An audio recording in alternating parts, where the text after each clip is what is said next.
Assalamualaikum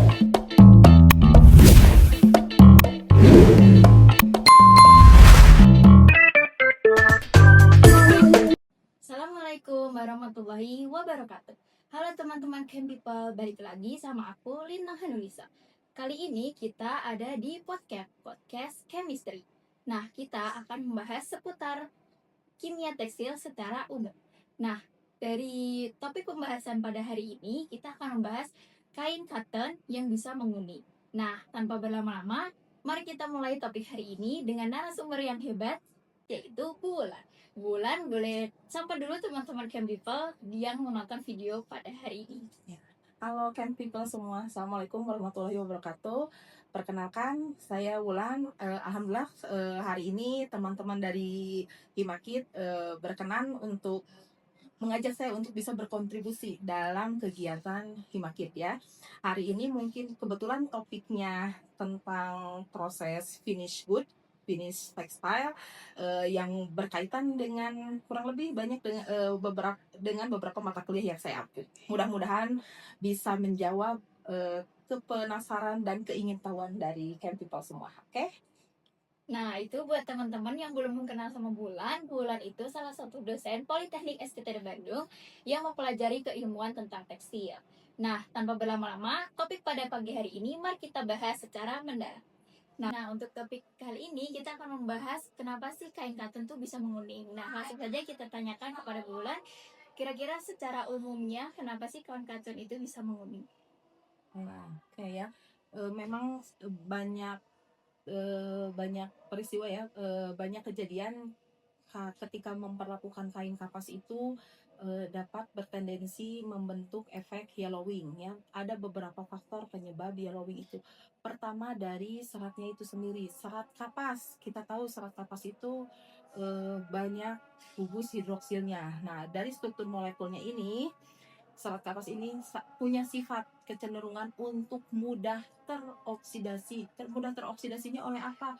Banyak faktor. Bisa oleh zat kimia, bisa oleh cahaya, bisa oleh perlakuan panas. Kemudian faktor yellowing yang lainnya penggunaan softener, terutama softener yang mengandung turunan senyawa amina atau amida ya. Biasanya itu merupakan softener kationik. Itu punya tendensi untuk membentuk efek yellowing apabila diproses overheat, terlalu panas ya, di atas 150 berdasarkan jurnal yang kita baca. Kemudian faktor kelembaban. Faktor kelembaban seperti apa? Faktor kelembaban. Nah, faktor kelembaban ini biasanya akan banyak menyerap air dan oksigen di udara, sehingga kemungkinan terjadinya oksidasi pun akan semakin reaktif, akan semakin cepat.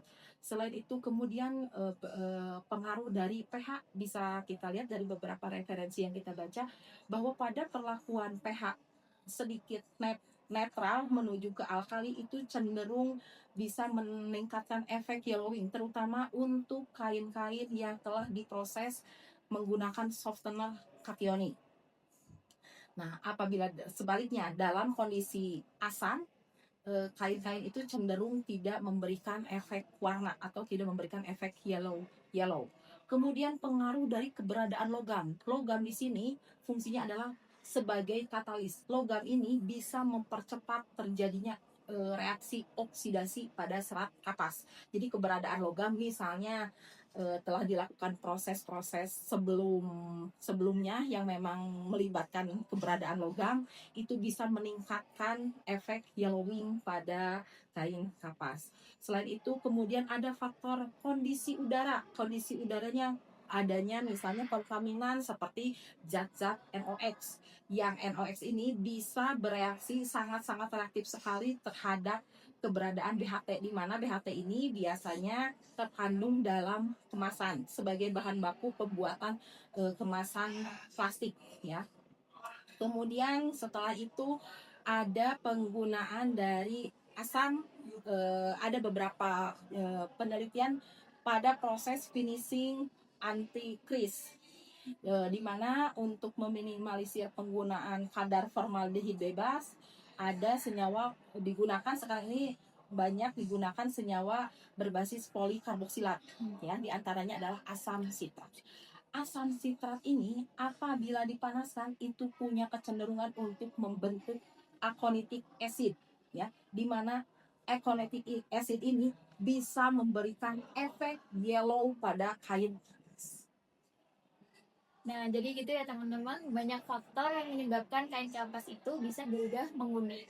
Salah satunya tadi harus ada pengaruh dari pelembut kationik, ada pengaruh dari atmosfer, ada pengaruh dari kemasan, dan hal-hal yang lainnya. Nah, dari jurnal yang kami baca nih, Bu, di situ tuh dikatakan bahwa pelembut kationik memiliki kecenderungan menguning paling tinggi. Nah, menurut Ibu Wulan tuh apakah benar sih kayak gitu, dan bagaimana sih karakteristik pelembut kationik buat di tekstil?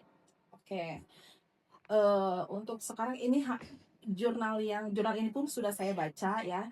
Ini harus kita pisahkan dulu, terdiri dari beberapa kategori. Kita akan membahas perlakuan proses menguningnya ini karena adanya OBA dan setelah dilakukan dengan proses softening menggunakan softener. Nah, OBA-nya itu sendiri apa sih itu OBA? Mungkin ada beberapa people yang belum tahu OBA itu adalah optical brightening agent. Tujuannya untuk apa? Untuk memberikan efek putih yang lebih bright, yang lebih cerah terhadap kain yang memang diperuntukkan untuk kain putihan, istilahnya seperti itu ya. Nah, namun ada kalanya di sini ketika disimpan dalam waktu yang lama akan terjadi efek kuning. Kenapa sih? Ada banyak faktor yang bisa menyebabkan efek kuning. Kita belum beralih ke yang softener, kita masih berbicara mengenai kain katunnya itu sendiri. Kain katun mungkin seperti kita tahu sendiri sifatnya mudah untuk teroksidasi. Faktor-faktor oksidasi bisa apa saja? Bisa bermacam-macam. Karena misalnya adanya oksidator, residu oksidator yang tertinggal di kain, kemudian bisa terjadi juga karena oksidasi yang berlebihan, karena terjadinya fotooksidasi penyinaran atau treatment panas yang terlalu over, terlalu lama itu bisa menyebabkan kain menjadi kuning. Kemudian perlakuan dengan OBA. Perlakuan dengan OBA di jurnal yang sudah kita baca ini memang ada kecenderungan nih, ada kemungkinan OBA ini kan sebetulnya tadi terkait dengan sifat, saya jadi ngacak-ngacak nih, sorry, nyambung dari kain yang kuning ya. Kain yang kuning itu, kain yang kuning tersebut secara visual akan nampak kuning ditambahkan dengan zat OBA, optical brightening agent. Harapannya apa? Agar warna kuningnya jadi hilang. Ketika ditambahkan dengan OBA, OBA ini akan menyerap sinar tampak ya, dan kemudian OBA tersebut akan melepaskan sinar pada spektrum gelombang yang di gelombang UV yang panjang gelombangnya lebih tinggi, sehingga warna kuning dari kecenderungan warna kuning dari kain kapas ini bisa tertutupi oleh warna cerah atau warna yang biasanya lebih ke bluish dari si OBA ini ya. Kemudian sekarang penggunaan softener tadi ya, pertanyaannya kenapa penggunaan softener bisa, sampai sejauh mana penggunaan softener bisa mempengaruhi terhadap efek yellowing. Nah, softener seperti kita ketahui ada berbagai macam jenis softener. Nah, softener yang paling bertendensi sangat tinggi untuk menimbulkan kuning itu adalah softener yang jenisnya kationik. Nah, kationik biasanya turunan dari amina dan amida ya. Kenapa? Gugus amina ini akan sangat mudah teroksidasi sehingga dia akan membentuk suatu senyawa yang bisa menimbulkan efek yellow. Jadi softenernya apa? Untuk bisa meminimalisir efek yellowing bisa menggunakan softener yang jenisnya non ionik. Nah, jadi gitu ya teman-teman. Jadi memang dari softening dan jenisnya kationik itu dia tuh emang punya struktur yang dia menyebabkan efek kuningnya tuh lebih tinggi daripada jenis pelembut yang lain. Nah, makanya bisa dibilang kalau efek kuning pada tekstil, pada serat-serat itu bisa disebabkan oleh pelembut jenis kationik. Nah, makanya solusinya itu bisa memakai pelembut jenis non-ionik. Oke, jadi ngomong-ngomong tentang optical brightening nih, Bu. Kan optical brightening agent tuh dia bisa jadi kain katunnya tuh lebih putih gitu ya, karena dia menyerap gelombang gelombang tampak dan dipantulkan dengan gelombang UV. Nah, tapi dalam beberapa kasus ada kain yang justru dia tuh lebih cepat menguning karena penggunaan OBA, karena ada proses disimpan terlalu lama misalnya. Nah, kira-kira karena proses penyimpanan dan penggunaan OBA itu apakah bisa berkaitan dengan menyebabkan kain kuning atau bagaimana? Sebetulnya ini penjelasan yang tadi itu belum selesai ya, itu tadi dari segi penggunaan softener. Kemudian penyebab kuning itu juga bisa disebabkan oleh senyawa olefin. Senyawa olefin ini biasanya digunakan dalam proses pembuatan polietilen dan polipropilen. Polietilen dan polipropilen ini biasanya banyak digunakan sebagai packaging, plastik kemasan. Nah, sifatnya dari packaging ini biasanya mengandung senyawa, ada yang namanya, dia itu sangat mudah untuk teroksidasi, sehingga dalam pembuatan plastik kemasan ini ditambahkan dengan senyawa, ada yang namanya BHT, butyl hidroksi toluen. Nah, BHT ini fungsinya adalah sebagai antioksidan. Harapannya apa? Plastiknya bisa tahan lama, kemasannya bisa tahan lama. Tapi di sisi lain BHT ini punya sifat, dia itu merupakan volatile compound, alias mudah menguap dan dia mudah untuk berikatan atau bermigrasi ke kain. Misalnya kita punya pakaian dari katun, kemudian dibungkus plastik yang terbuat dari polipropilen. Nah, karena plastiknya mengandung BHT, dia itu cenderung mudah untuk berpindah dari plastik kemasan ke kain. Kemudian kainnya misalnya berkontak dengan atmosfer udara yang mengandung nitrogen oksida NOx. Nah, penyebabnya adalah ketika berikatan dengan NOx dan dengan BHT ini akan terbentuk senyawa quenon. Senyawa quenon inilah yang menyebabkan kainnya berwarna kuning. Jadi panjang ceritanya. Dari kemasan, dari plastik kemasan, dari bahan baku plastik kemasan, kemudian dia akan bertransformasi menjadi kemasan, kemudian dia berkontak dengan kain, ketika kain dikemas, kemudian disimpan berkontak dengan NOx, nitrogen oksida, dia akan menjadi senyawa quinone. Senyawa quinone inilah yang akan memberikan efek yellow. Oke, jadi gitu ya teman-teman. Jadi efek penyimpanan lama kain katun dengan plastik itu tuh juga bisa mempengaruhi perubahan warna pada kain katun. Karena kain dari plastiknya sendiri itu mengandung volatil yang bisa menyebabkan efek kuning pada kain katun karena bereaksi dengan zat-zat lain. Nah, oleh karena itu optical brightening, meskipun kain katun sudah diberikan perlakuan optical brightening agent, namun karena perlakuan penyimpanan yang terlalu lama juga dapat menyebabkan kain katun cepat menguning. Oke, pertanyaan yang ketiga, tentang literatur yang kita baca nih Bu, kain katun putih itu sering menguning saat dipakai atau disimpan. Nah, menurut Ibu, penyebab yang paling umum, misalnya kalau kita terlalu lama menyimpan di lemari nih, nah itu tuh tiba-tiba kain katun yang kita punya tiba-tiba berubah warna jadi agak menguning, awalnya kan putih banget. Nah, itu tuh penyebabnya apa sih Bu yang paling umum? Kembali lagi ke sifat seratnya. Sifat seratnya balik lagi ke kain kapas. Nah, salah satu faktor yang bisa mempercepat terjadinya penguningan pada kain kapas ini adalah kelembaban. Misalnya tadi contohnya disimpan dalam lemari, bisa saja dalam kondisi yang sangat lembab misalnya. Nah, pelembaban ini, proses kelembaban kondisi sekitar ini bisa mempengaruhi. Kelembaban ini tuh dia tuh akan menyebabkan banyak mengandung air dan oksigen, di mana air dan oksigen ini akan mempercepat terjadinya reaksi oksidasi. Nah, reaksi oksidasi inilah yang nanti akan menyerang ke gugusan pada serat selulosa. Nah, jadi gitu ya teman-teman. Jadi serat selulosa atau katun itu sendiri tuh emang dia tuh sangat sensitif terhadap cahaya ataupun terhadap udara dan kelembapan serta zat-zat lain.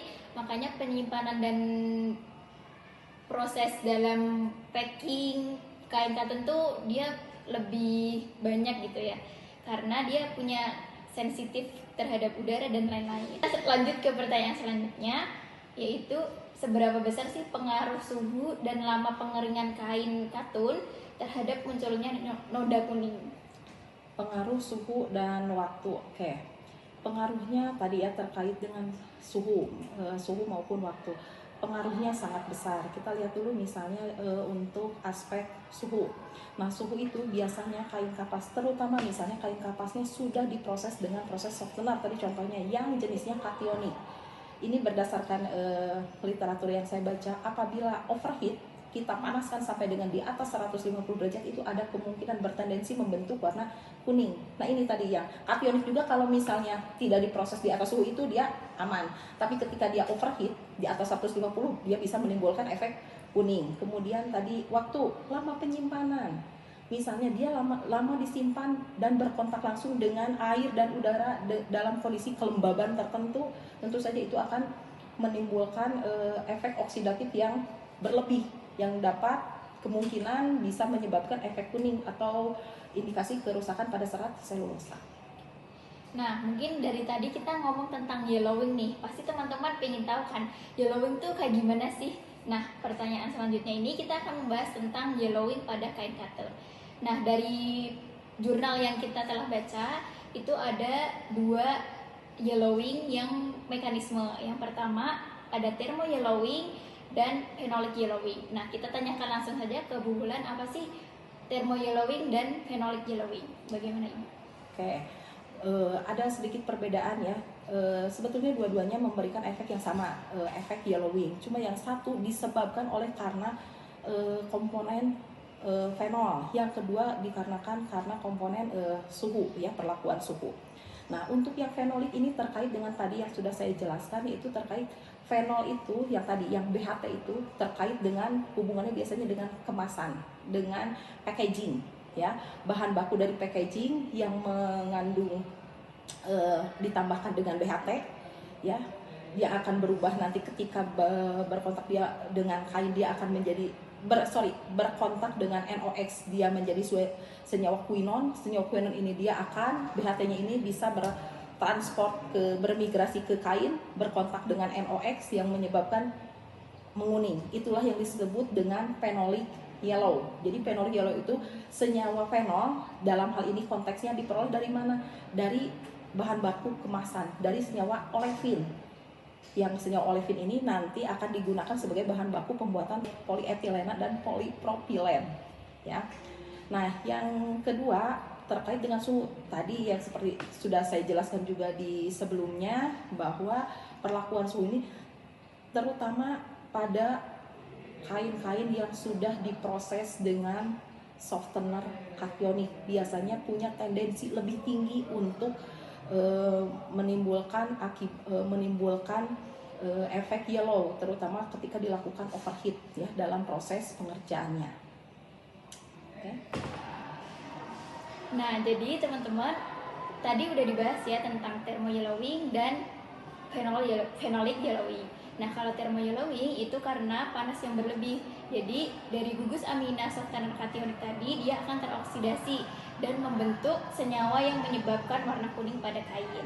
Nah, kalau phenolic yellowing yaitu terjadi karena reaksi antara BHT yang ada di plastik kemasan dengan NOx yang ada di atmosfer udara, sehingga dia terbentuk nitrofenol yang menyebabkan warna kuning.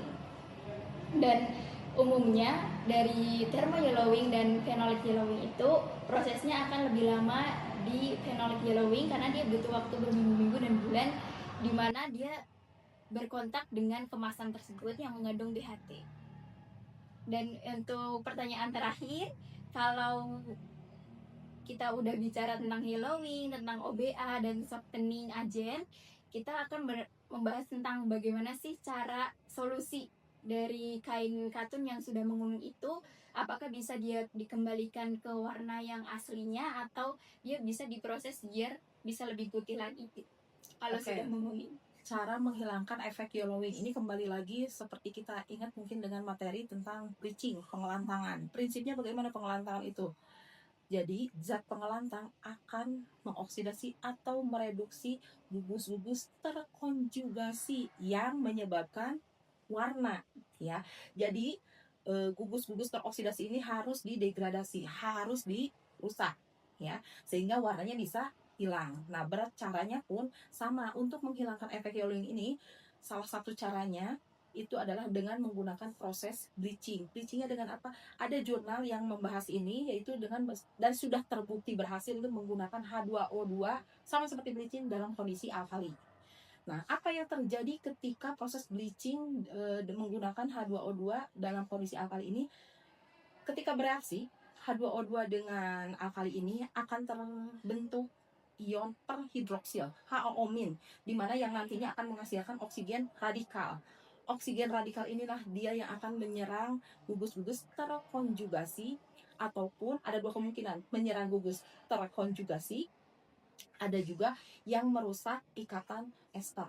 Nah, jadi ketika reaksi ini berlangsung di warna putih, gugus terkonjugasinya karena sudah terputus rantai konjugasinya, sehingga warna yang ditampilkan bisa lebih putih. Nah, jadi gitu ya teman-teman. Kalau kain katuk itu sudah menguning, dia tuh bisa dilakukan rebleaching. Jadi dia bisa diperlakukan dengan senyawa bleaching H2O2 atau agen peroksida lain. Nah, jadi gitu ya teman-teman. Jadi meskipun kain kuning itu dia bisa diputihkan lagi, tapi ada efek tertentu yang menyebabkan kain kusutnya jadi hilang gitu. Oke, sekian dari podcast chemistry hari ini. Kita bertemu lagi di kesempatan yang lain dengan saya Lintang Hanisa dan Bu Wulan. Kita pamit undur diri. Dadah, Chem People. Terima kasih.